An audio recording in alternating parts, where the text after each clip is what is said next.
Myths and facts about spinal surgery. हम सब जानते हैं कि स्पाइन ऑपरेशन एक बहुत बड़ा ऑपरेशन होता है। इसको लेके हमारे मन में ऐसी कई धारणाएं होती है, कई मिसकंसेप्शंस होते हैं, बिलीव्स होते हैं जो हमें डरा देती है काफ़ी।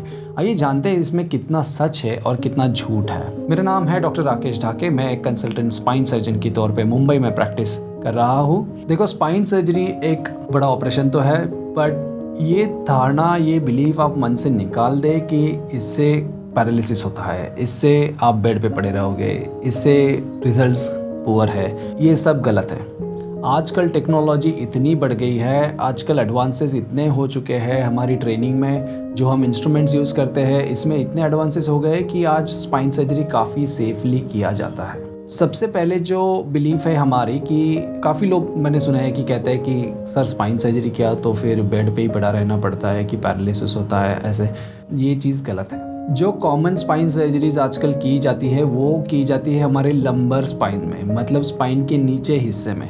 अब देखो, ये जो स्पाइन का नीचे का हिस्सा है वो होता है यहाँ पर, मतलब लंबर स्पाइन। अब ये हिस्से में आपकी स्पाइनल कॉर्ड तो है ही नहीं, आपकी स्पाइनल कॉर्ड इधर L1 पे ख़त्म हो जाती है। इसके नीचे बस आपकी नस होती है, आपकी नर्व्स होती हैं।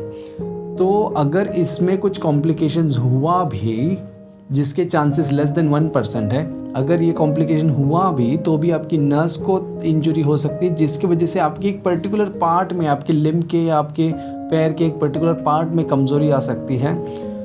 पर इससे ये नहीं होगा कि आप बेड पे ही पड़े रहो। तो पैरालिसिस का चांसेस लंबर स्पाइन सर्जरी में ना के बराबर है, बहुत ही कम है, और ये सबसे कॉमनली सर्जरी की जाती है। कुछ सर्जरी के दौरान कॉम्प्लिकेशन हुआ जिसकी वजह से आपकी स्पाइनल कॉर्ड, मतलब जो ब्रेन से आपके स्पाइन में जाती है, वो स्पाइनल कॉर्ड पे अगर चोट आती है, उसको अगर प्रेशर आता है तो आपको पैरालिसिस हो सकता है। अब इसके चांसेस है लेस देन 1%। ये हम बहुत सेफली करते हैं, एकदम मेटिकुलसली ऑपरेशन किया जाता है, माइक्रोस्कोप के अंडर किया जाता है।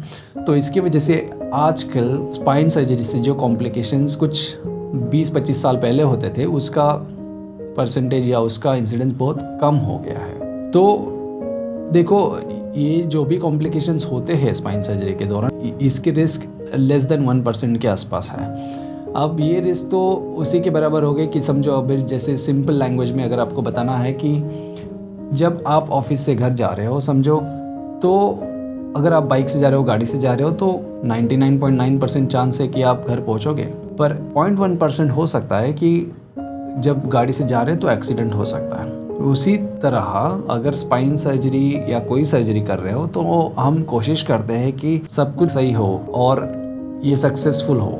पर कभी कभार 0.1%, 1% चांसेस होता है कि कुछ कॉम्प्लिकेशंस हो सकते हैं। पर अगर कॉम्प्लिकेशंस हुए भी तो भी इसका इलाज किया जा सकता है। तो आप स्पाइन सर्जरी से डरे ना, ओके। अगर आपको स्पाइन सर्जरी डॉक्टर ने बताया है तो आप प्लीज़ वो सर्जरी एक्सेप्ट करें, और ये डर से ना आपके डिसीजन चेंज करें कि इसके वजह से पैरालिसिस होता है, तो ये बिल्कुल गलत है। दूसरी एक हमारी धारणा होती है कि स्पाइन सर्जरी में रिकवरी में काफ़ी टाइम लगता है। अब देखो, काफ़ी पेशेंट हमें पूछते हैं कि सर इसमें रिकवरी में कितना टाइम लगेगा। आजकल की टेक्निक हमारी मिनिमल इन्वेजिव होती है, जिसमें हम काफ़ी छोटे इंसिजन में स्पाइन सर्जरी करते हैं। जो पिछले कई सालों पहले लोग इतना बड़ा इंसिजन लेते थे, आजकल इंसिजन का साइज छोटा छोटा होते जा रहा है।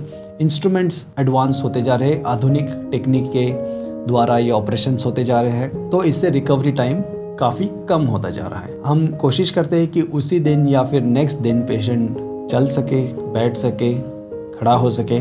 तो ये ऑलमोस्ट वैसे आजकल होता है और पेशेंट 2-3 दिन में घर जा सकता है, या अगर छोटा कॉमन ऑपरेशन है तो नेक्स्ट डे भी घर जा सकता है। तो रिकवरी टाइम भी इसमें कम होते जा रहा है। तीसरी एक हमारी धारणा जो कॉमनली है वो है कि इसके रिजल्ट्स अच्छे नहीं होते हैं, स्पाइन सर्जरी करो फिर भी इतना फ़र्क नहीं पड़ता है, ऐसे कई लोग सोचते हैं। अब देखो, हमारे देश में अनफॉर्चुनेट थिंग है कि अगर आप किसी को ऑपरेशन बोलो स्पाइन का, तो वो लोग दवा से काम चलाते हैं, कुछ अलग नुस्खे अपनाते हैं, कुछ अलग तरीके करते हैं, जिसके हिसाब से उनको लगता है कि चलो ठीक हो जाएगा। जायज़ है, हमारी ऑब्वियस कोशिश होती है कि ऑपरेशन ना करें, और डॉक्टर की भी कोशिश यही रहती है कि आपको ऑपरेशन ना लगे। जब आपको देखो, कॉमनली तो हम मेडिकेशंस, फिजियोथेरेपी से ये ट्रीट करते हैं। कई लोगों को इंजेक्शन का, किसी लोगों को इंजेक्शन लगते हैं, और बहुत ही कम लोगों को ऑपरेशन की ज़रूरत पड़ती है।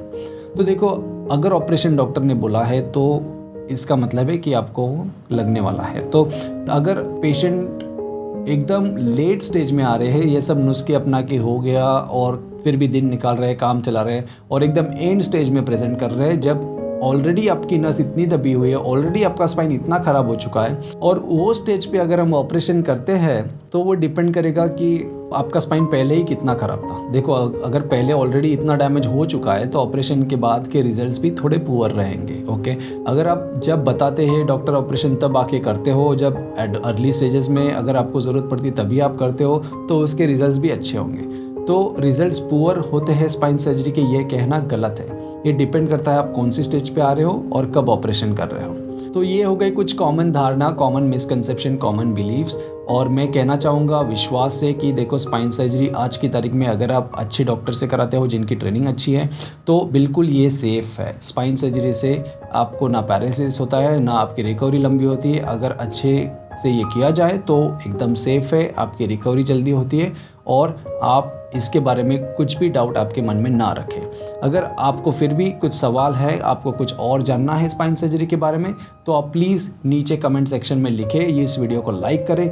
और आप हमें फ़ोन द्वारा भी कांटेक्ट कर सकते हैं, व्हाट्सएप द्वारा भी कांटेक्ट कर सकते हैं नीचे दिए गए हुए नंबर पर। मैं आशा करता हूँ कि अगर आपको स्पाइन सर्जरी की ज़रूरत पड़े तो आपको ये वीडियो ज़रूर फ़ायदेमंद रहेगा। और अगर किसी और को, आपके दोस्त या फैमिली में किसी और को स्पाइन सर्जरी की ज़रूरत है तो ये वीडियो ज़रूर लाइक और शेयर करें। Thank you.